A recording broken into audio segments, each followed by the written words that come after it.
Welcome to Hearts and Stripes, your one-stop shop for all things military marriage. I hope our discussions and interviews equip you with the tools to start or grow a beautiful marriage as we address the benefits and challenges of marriage. I believe life's most precious moments are worth celebrating, so I'll help you design your marriage blueprint in alignment with your core values. Thank you for joining us, and remember to rate, subscribe, and review. Let's do this. Hello, everyone, and welcome to Hearts and Stripes. It is me, Bree, back for another Heart to Heart, and this one is very special. This is a continuance of our series for Suicide Prevention and Awareness Month, and we have our guest, Kristen Christy. Kristen Christy is the 2018 Armed Forces Insurance Air Force Spouse of the Year. She is a champion for suicide prevention and awareness. And in this Heart to Heart, you will hear her story as an Air Force spouse and a mother of two boys. She lost her husband to suicide. Now, I do warn you, this is a very sensitive subject, and in this episode, you will hear a voicemail from her son after her husband died by suicide. So it is very touching, and if you are not in a space where you can hear this content, I would just ask that you maybe skip this one, go back and listen to some of the other episodes that are a little more lighter. But if you hang in there, there is some amazing fruit at the end. This is not just a sad story, but we really hear how Kristen takes the hurt and the loss that has happened in her life, and she turns it around to help our military community. And we're so grateful for her. So listen in to this Heart to Heart with none other than Kristen Christy. All right, everyone, we have a very special guest with us today. This is my big sister, my mentor, a woman that I love and greatly respect for how big her heart is to serve in our military spouse community. You've heard her official bio, but we are going to hear from the woman herself. Kristen, thank you so much for being with us today. Oh, Bree, thank you. I appreciate the invitation, and you know I love you. Yes, I would do anything for you. Yes, and I'm so glad that you could make it. You are our grand finale for this series, all about suicide prevention awareness, and you have such a powerful story. And moving forward, even beyond the story, you bring so much hope to this community. And with your heart to serve, to bring awareness, and attention to a topic that a lot of people don't often want to address, right? So I just want to thank you from all of us. Thank you so much for your work, but I would love for you to just jump in and share your story and kind of take us through what brought you to being the champion for suicide prevention and awareness. Let's jump in then. Both feet and make a big splash. 17 years of marriage, two energetic, fantastic boys. Yeah. 3 PCS moves, not many comparatively. A deployment for 4.5 months to Baghdad. I relished the Air Force way of life. I grew up in it, but my first husband took his life. Yeah. After the deployment, 3 days before he pinned on Colonel. Our marriage was on the rocks. I mean, our whole family, we hear it a lot, Bree, that with a deployment, they don't always come back whole. Right. And and Don didn't. He didn't have that spark in his eye that drew me to him in college. His fingernails were bitten down to the nubs. He was not sleeping. He was more withdrawn than typical. So I will admit, you know me, Bree, but your listeners may not. I am an uber extrovert, girl. Yeah. I can walk into a room and suck the air right out of an introvert's lungs if I'm not careful. Don was the opposite. He was an introvert, not on, at the end of the spectrum. He was a leader. He was a squadron commander. He had come home with the Bronze Star. Right. From Iraq. We didn't know why. We heard, as second in command of the Baghdad airport, he had Donald Rumsfeld, who was the SecDef, come through, for a tour. He had Toby Keith take a nap on his couch in his office when he came through on a USO tour. But he came home with a Bronze Star, and I know that you don't earn a Bronze Star by having Ted Nugent sign your gun holster. We just didn't know. We didn't know the depth of it. When the coroner came with the chaplain and the officers to our door and rang the doorbell, and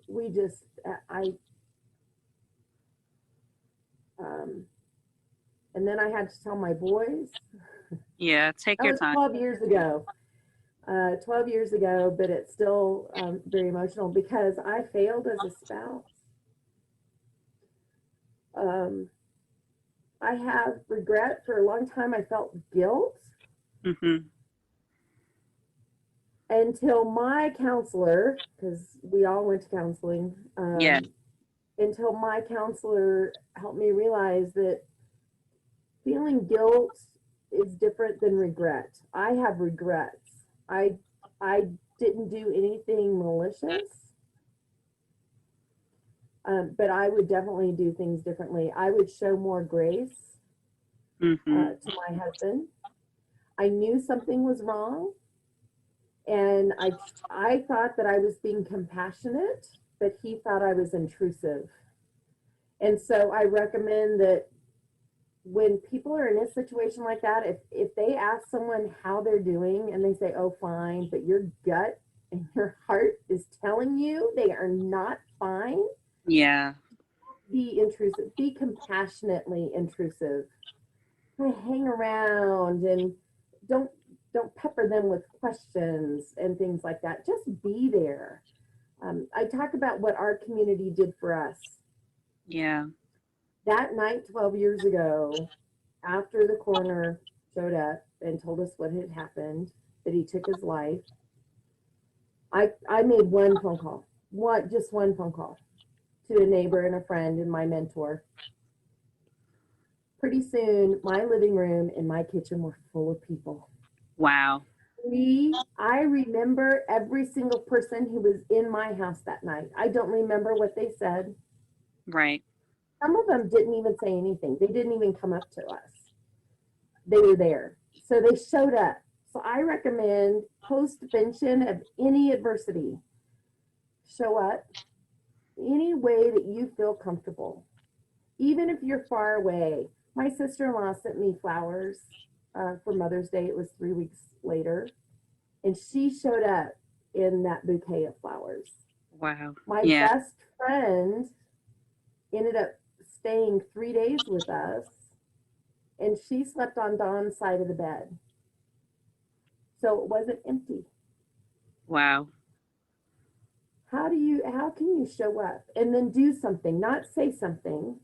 I will say one person, I do remember what she said, and I know I need to extend grace to her, and I have at 12 years later, Right. But she came up and she said, he's in a better place. And at that moment in time, I thought, why isn't the better place at home with his boys? I know what she meant, and she wanted to make it better because as human beings, we want to say something.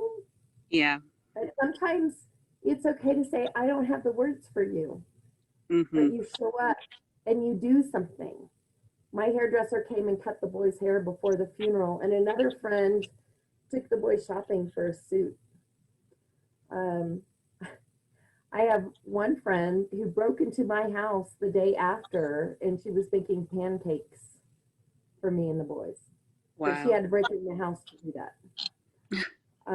She's very resourceful, that woman. Right. She really wanted to show up and do something. Yeah. And then you talk about it a lot, but being intentional, right? Yes. Being intentional is thinking outside yourself.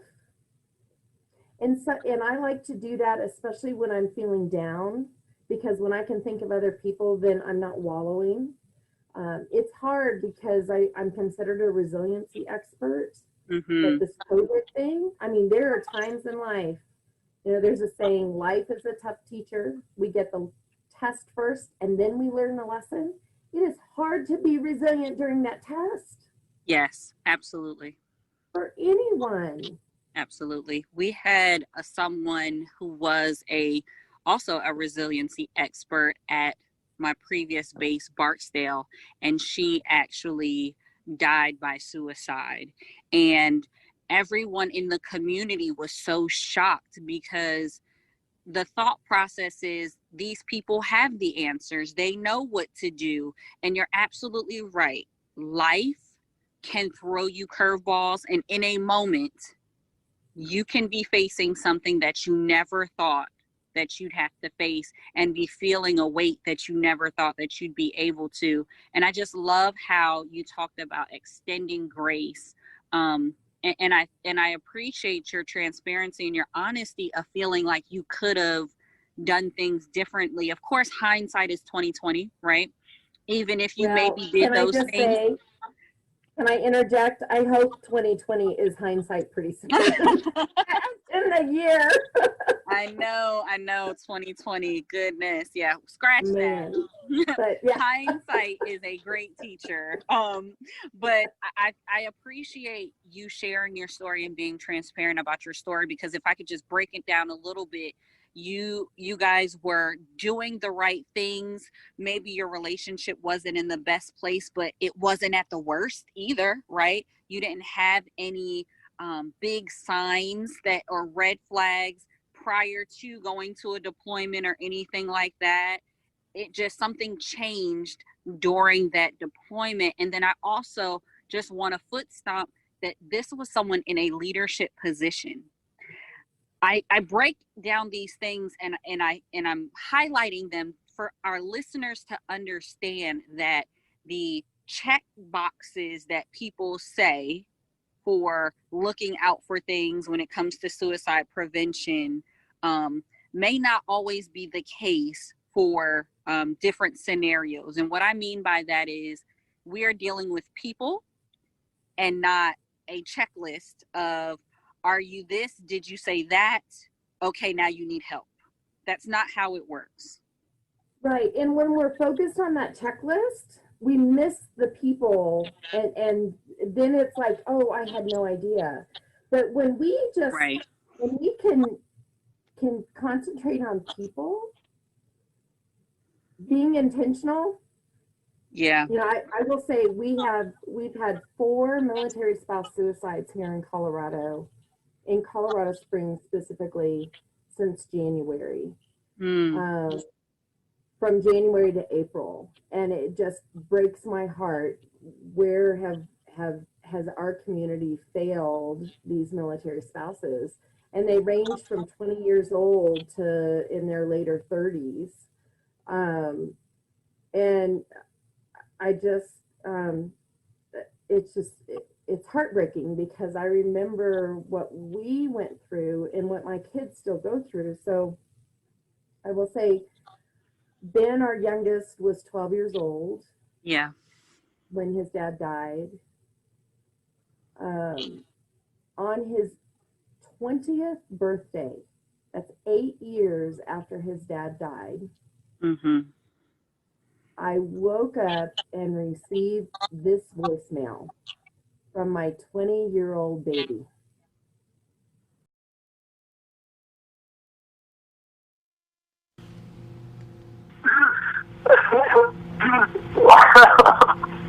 I miss Dad.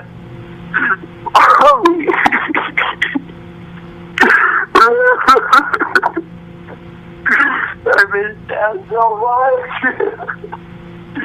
I can't live without him. I can't. I need him right now.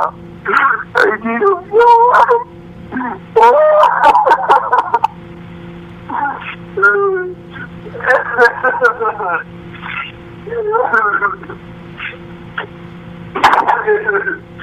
I just need someone right now, Mom. Mommy.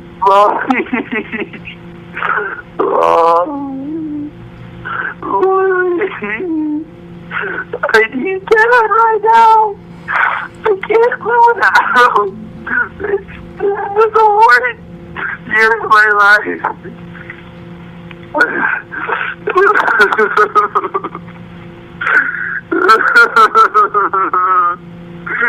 Mommy, I'm not okay. I'm not okay right now, Mom. I really need help. I really need help. I really need answers.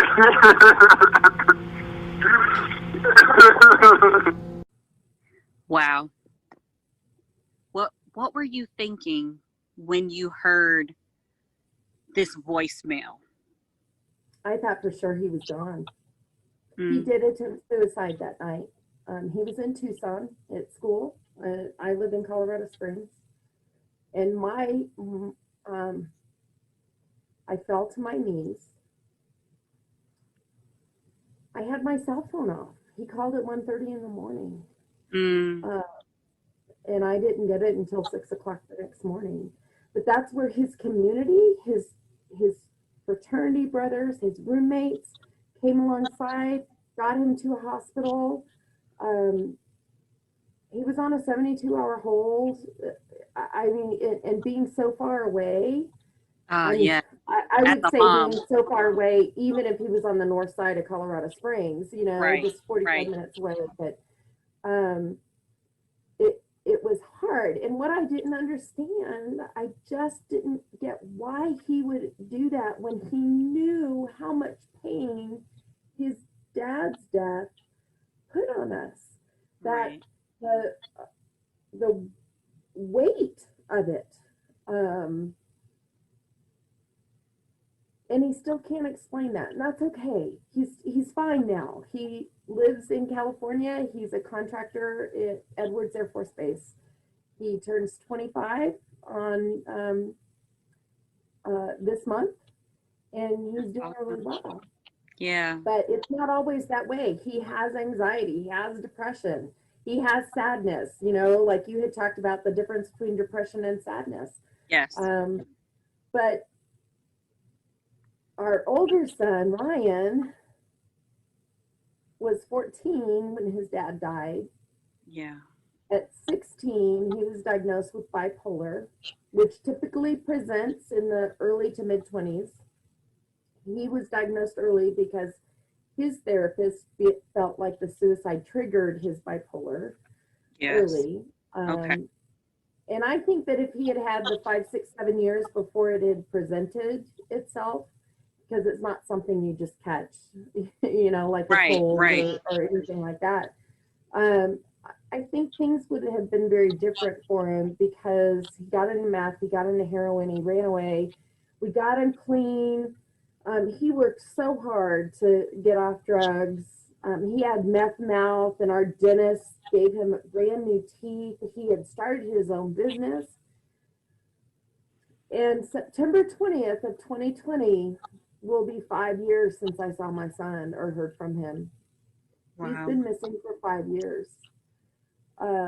Of his own accord, but he has not used his social security number. He has not used his passport. That's tough. As a mom, I just want to know, which side of heaven is he on? Right. Yeah, I'm a woman of faith, like you, a God girl. Yes, that's right. And I stand on a firm foundation of faith. I am a daughter of the King, and I have hope that my son is out there, that I will find out where he is. I have to have that. I can't, I can't imagine not having some kind of hope. My hope now hear me. My hope is I find out where my son is, because there's that realization that he could be on that side of heaven. Right. It's just, I just want to know. Right. So, it's up and down. We have, there's a week in May, the end of May. It's Memorial Day. It would have been my 30th anniversary this year. It was my mom's birthday, and my mom passed away in 2016, and she was a fabulous woman, and she helped me get through so much of the turmoil and all. And then it was Ryan's birthday. So, I mean, it all just kind of talk about the emotional backpack. Yes, the weight. But guess what? Guess what? You were there. My family was there. My friends were there. I did not have to carry that backpack by myself. Absolutely. And you know what? I think that is the tie and the thread, if you will, that goes through your entire story. And it's the title of a previous episode, The Power of Relationships. That is what it comes down to. And I think that word we mentioned again, being intentional about these relationships, caring for other people, and being considerate and present for them and kind and showing them grace, because you never know what they have going on in their life.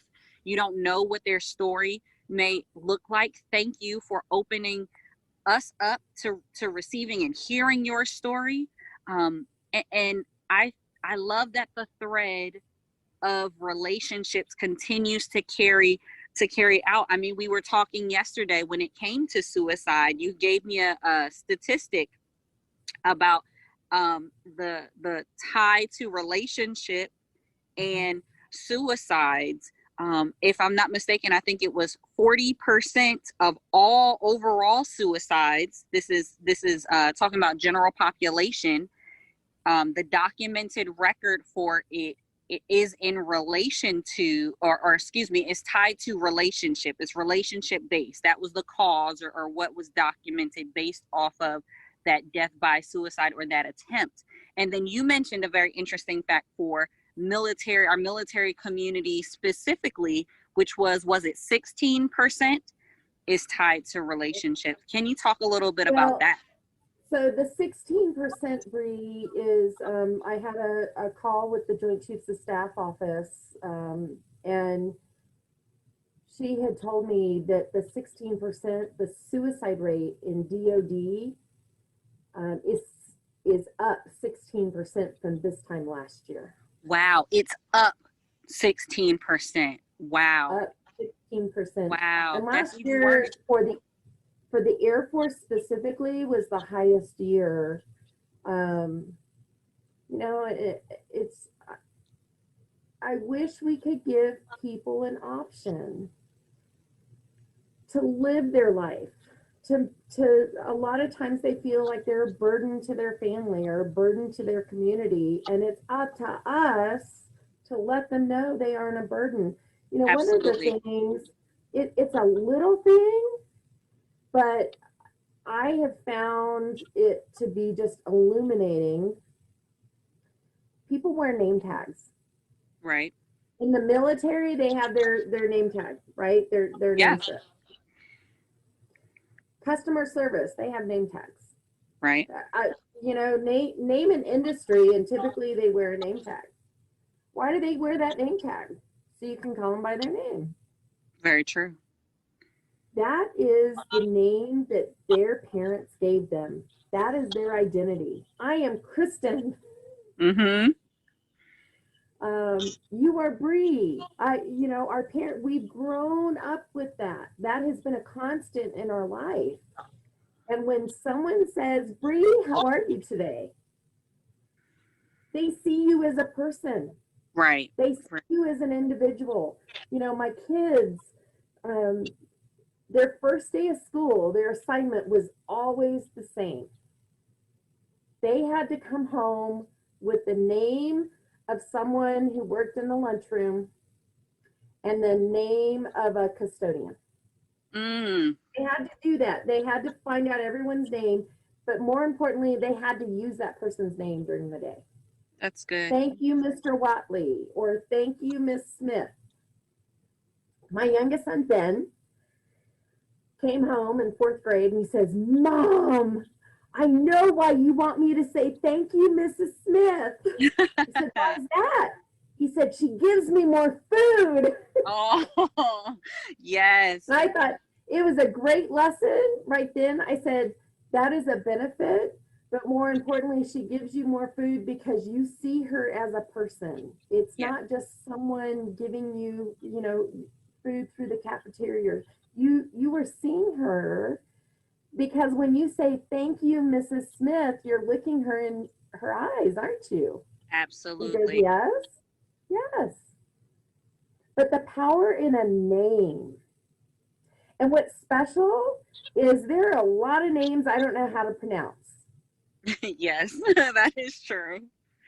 But when you ask the person, how do you pronounce your name? Oh, you should see them light up. This is true. They light up, and then the light that they emit from their joy makes you sit up straighter and pull your shoulders back, and you light up too. Yes, Kristen, I love that. We are actually going to be talking about a whole series on identity, and you hit the nail on the head. Being seen, showing people and telling people and recognizing who they are, not what they're doing for you or their job or anything like that. But you are absolutely right. People have a desire to be seen and appreciated. Everybody knows on Hearts and Stripes, we are all about celebrating and celebrating authentically. It is important to celebrate the people who are around you with simple words like thank you. And I appreciate you for doing something. You know, it goes such a long way. Yes, and I'm going to even suggest that we say you're welcome instead of no problem. Yes, yes. Of course it's not a problem. But just to say you're welcome instead of, or my pleasure, or something like that is so important. You know, I had a massive stroke in high school, and I was an athlete, a world-class athlete. I had scholarships my junior year in tennis and golf, and was playing world-class athletes, and had a massive stroke. And I felt like I lost my identity because my identity was based on being an athlete. Right. So I realized that my identity was not based on being an athlete, Mm-hmm. but I was a hard worker. That translates. Yes. I'm a hard worker. I'm self-motivated. I'm a hard charger. Whatever you, it's not based on what I did, but what I put out, the energy that I put out, and Absolutely. what I was like that. But you know, we go through adversity, and not to compare your adversity with my adversity. We can compare the pain level, right? We've been through 10 out of 10 on the pain scale. Yeah. And it gets a little bit easier, but it's when you're in a community of people that help make it easier. But we go through adversity, and that out of the adversity grows perseverance, and out of perseverance grows character. Yeah. Yes. I want my identity based on my character, but that character creates hope. And because there's hope for tomorrow, there's power in today. Absolutely. Together, when we do it together, you know, I talk about we are at war. We are on an emotional battlefield, and there's no room for strangers on this battlefield. Mm-hmm. And as you have mentioned, we don't know what other people are going through. We don't know why they are racing down the highway and they cut us off. Right. We just don't know. But if we can extend some grace to them, it goes an awful long way. I agree. And it's empowering. It's empowering for us. telling our story, everyone has a story, but telling our story, it helps me heal. It takes the focus off of my worries and my woes and all that. But what I've been so fortunate and so blessed with is that people call me for the postvention. We're always going to have postvention of something. Mm-hmm. Mm-hmm. Those tests in life, whether it's a pop quiz, a midterm, or final, we're always going to go through that. But when we can be tutors to those who have gone through that test, similar to ours, right, it's pretty darn empowering and exciting. Yeah. Kristen, I mean, you have gotten a PhD in pain, in resiliency. So your work and what you do for our community, I would love for you to share that, because you have that experience. You're also a speaker. You do a lot of things to educate people and to meet people right where they are. And you have an exciting project that you're working on. I would love for you to share all about your work and what you're doing for our military community. Yeah, absolutely. Thanks, Bree.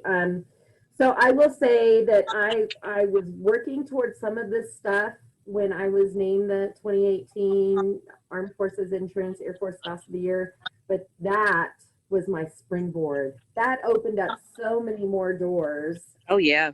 For me in what I want to do. So we have over 1,500 days of observance. August 14th is Military Marriage Day. That's right.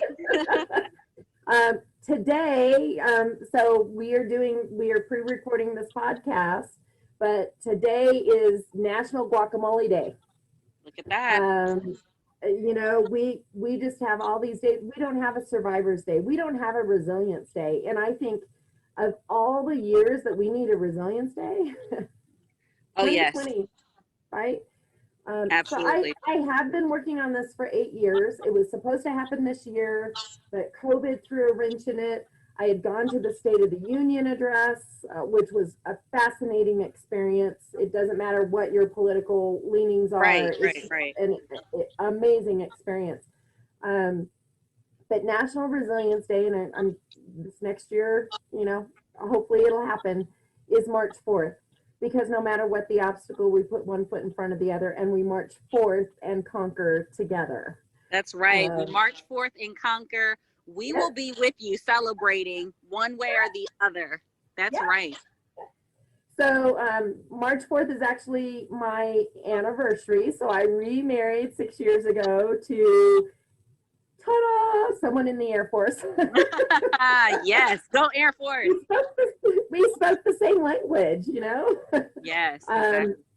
But we got married on March 4th. He proposed and I said yes, but we have to get married on March 4th. That's how important that day is to me. And it's just a mindset change, right? It's a day to get up, put your feet on the floor and say, I've survived and I'm going to help other people with it.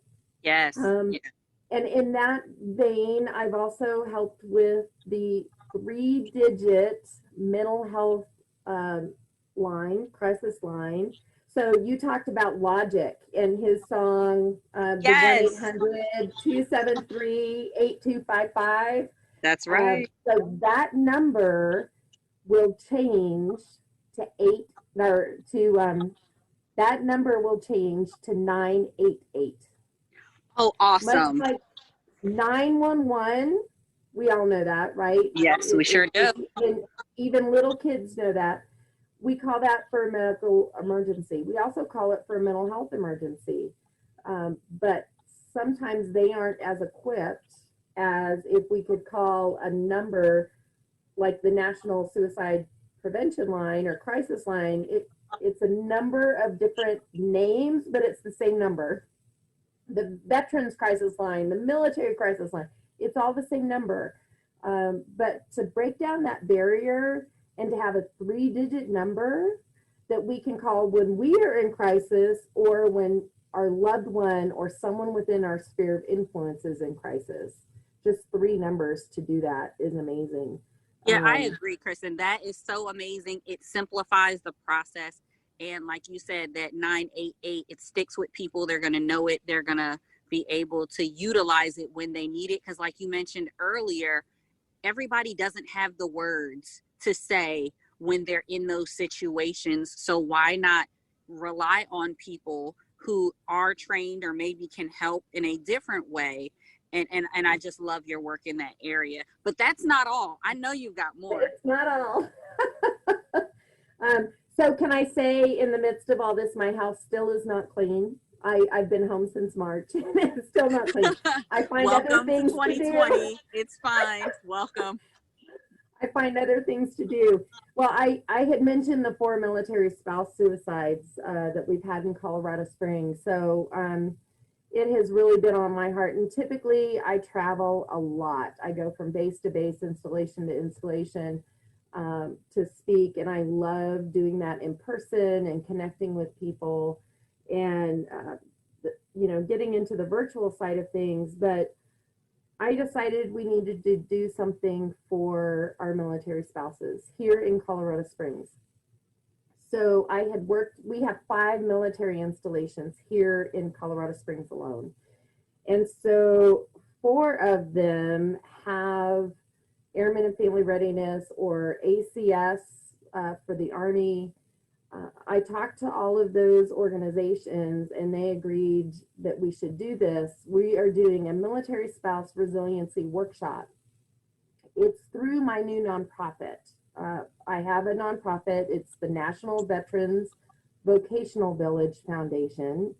And yes, it's concentrating on veterans, and it was founded because of the veteran suicide crisis that we're seeing. Yes. But my heart, since my husband is still active duty, I'm a military spouse, I call us pre-veterans. If we can work with folks when they are active duty, when their military member is still in the service, right, it's going upriver, right? Finding out what's going on, and hopefully we'll see that tide turn on the veteran side when they finally retire or separate or become a veteran. Mm-hmm. But so my nonprofit is sponsoring the workshop. We've got 20 guest speakers. We have a fabulous guest speaker on marriage. Oh, I wonder who that could be. We're having breakout sessions on employment. Yes. Entrepreneurship. Yes. For new military spouses, Paulette Fryer is going to be doing that one. I have one on male spouses, specifically just for male spouses. So for all Brian the gentlemen out there listening, you're not left out. David Carrera will be doing that breakout session. So we have a faith-based, I've been asked to do a faith-based breakout session. All of these sessions will be recorded, but when people register, we ask them to choose one that they go to quote unquote live on Zoom. This is all virtual. I would love to have it in person. Absolutely. And it's grown. So Buckley Air Force Base, or Buckley Garrison now, up in Aurora outside of Denver, has asked to join. And then Effie Warren in Cheyenne, Wyoming asked to join. All right. Yes. And I will tell you that we are going to go ahead and open it nationally to all military spouses. We only have 500 virtual seats, but I have been inundated with requests from other installations. I really wanted to concentrate on locally because my purpose statement for this is to equip military spouses with the armor they need on this battlefield called military life to feel protected, respected, and connected. That is fantastic. So we have a keynote speaker, Chad Littlefield of We and Me. He's an international speaker. He is dynamic. What a way to start things off. It's Tuesday, the 29th of September, virtual. We'll give you the link to register. Absolutely. Start us off in the morning, and we are going to connect via Zoom, and then we'll have a networking session. So our Space Force spouses out there, Mrs. Molly Raymond, the First Lady of Space Force, will be on the networking, the first networking session. And she and Mary Thompson, the vice chief of Space Force, is spouse. And then also we're trying to get Rachel Rush, whose husband is the chief master sergeant of Space Force, to come, and they're gonna talk about Space Force with the Space Force spouses. That is during exciting. That session. Kristen, let me just It's say, cool. I just have to say, you have outdone yourself for this workshop. It is going to be such an amazing experience. And I'm not just saying that because I'm a speaker, everyone. She just said she has 500 seats. We're going to drop the link so that you can register for the workshop, be a part of it. If this is a conversation, if these are conversations, any of the breakout sessions sound like something that you need to be at, we highly encourage you to get plugged into this workshop. Please sign up. The seating for the virtual workshop is limited, guys, so please do not delay. We are so excited to support this event, and I can't wait to see some of Hearts and Stripes listeners right there in that workshop. I'm really excited about it. I will tell you, I'm nervous. I've done big events before, but they've all been in person, and there's a little more control over technology and things like that. Right. But I will say registration is $19. And with that registration, you get the Wake Up, Kick Ass, Repeat Military Spouse Resiliency. Oh, yes, worth it. And I've been blown away. I met a woman this weekend at the AFA, the Air Force Association virtual conference. She's an author, Mrs. Joan Brown. Her husband was Major General Don Brown, retired from the Air Force. He passed away in May. And she found out about this workshop, and she has donated 500 of her books. They are in the mail. Wow. Can you imagine the number of boxes? Wow. Huge thank you to Mrs. Brown for thinking so much of this workshop and its participants to donate in that generous way. Guys, you have to register. So the name of her book is Move and Other 4-Letter Words. I love it. We can all relate to that, can't we? Absolutely. We're going to have some prizes. We're going to have, because this had started off locally, we have some gift bags for the local registrants that have the local resources available. Like,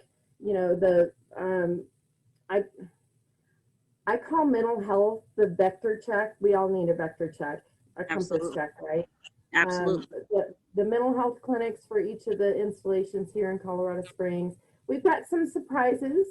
And what I'm really thrilled about is it's not just on the 29th of September. It would start at 9:00 Mountain Time, but we're going to start off the night before with a special happy half hour or hour and a half with Brittany.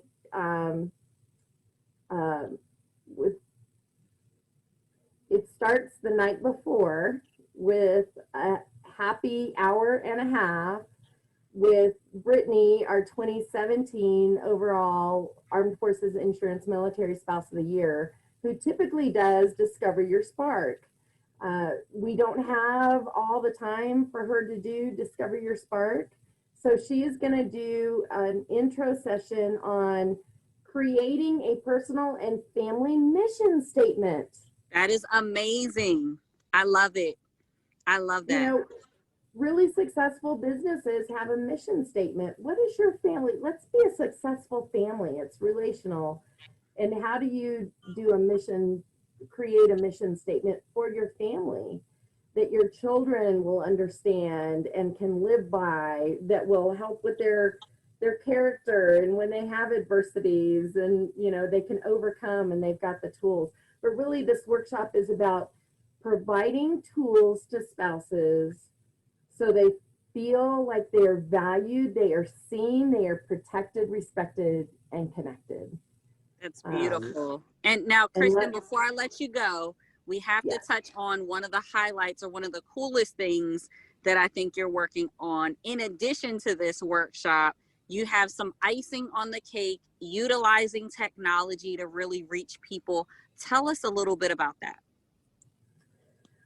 I am so excited. Can you hear my smile? I'm excited about this. So this is new news. I have been asked to come on board as a consultant for a virtual reality suicide prevention program that will be implemented in the Air Force in working with Coach Tony Dungy. Wow. I'm just so freaking excited. Unfortunately, Coach lost a son to suicide in 2005, so he has it's a heartfelt and heartbreaking story, but again, it's a beacon of hope. And we're just really excited about just something new. We've got to keep it fresh, right? Yes. We're dealing with individuals, with people, and one program is not going to, across the board, wipe this epidemic out, the epidemic of suicide. We have to keep it fresh. We have to keep thinking of different things. And if we can help one person, we aren't just helping one person. We're helping a person, a family, a community. It touches so many more people than just the immediate family. And so anything we can do, but it's something new. I tried on the virtual reality glasses last night and it was just amazing. That is awesome. Kristen, we are so excited for everything that you are doing for this community. As everyone knows, September is Suicide Prevention Awareness Month.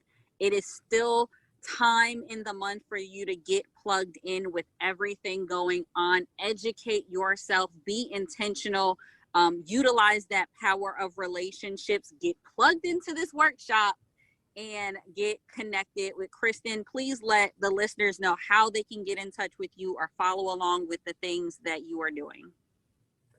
So when I present in person, I've given over 120 presentations last year, and my last slide is my cell phone number. So I'm going to give my cell phone number out. It's my personal cell phone number. After that voicemail, I don't turn it off. It may be on vibrate. My cell phone number is 719-502-0827.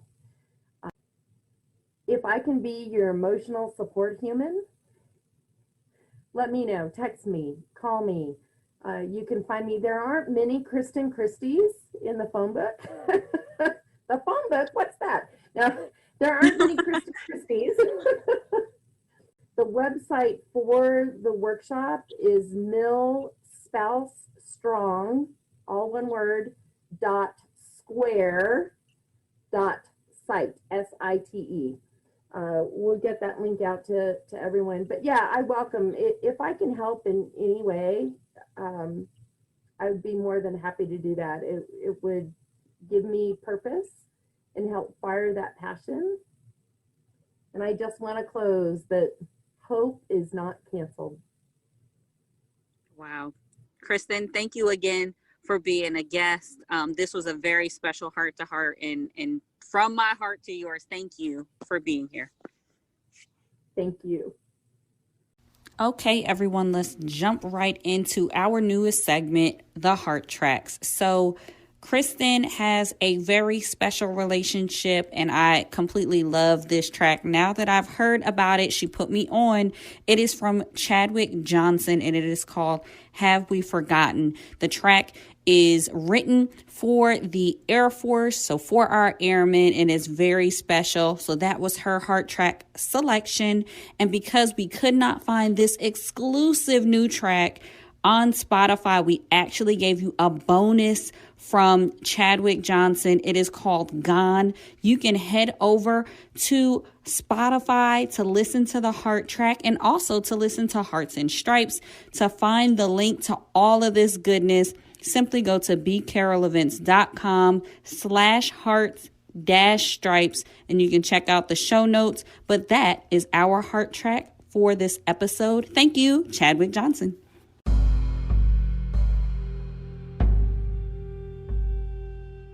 Okay, everyone, you know what time it is. It is time to EYS, earn your stripes. And for today's EYS, this is going to be all about the check-in. So Kristen mentioned the work that she does all around suicide prevention and awareness is not just saving one life. Absolutely. It seems like it's one, but it's really not. It's really impacting an entire community. So what I want you to do is think about those that are in your circle of impact. If something happened to you, who would be affected? Start thinking about those people. It could be parents, it could be your spouse, it could be your children, it could be your neighbors, people that you work closely with. I want you to take 2 or 3 of those people, the first 2 or 3 that have come to your mind, and check in. It is so important for us to continue to work and grow our relationships. So I hope that you use this EYS as an opportunity to check in with that circle of people that are closest to you or were the first 2 or 3 that came to mind. Let's go ahead. Let's check in. Let's build and strengthen those relationships, and let's EYS.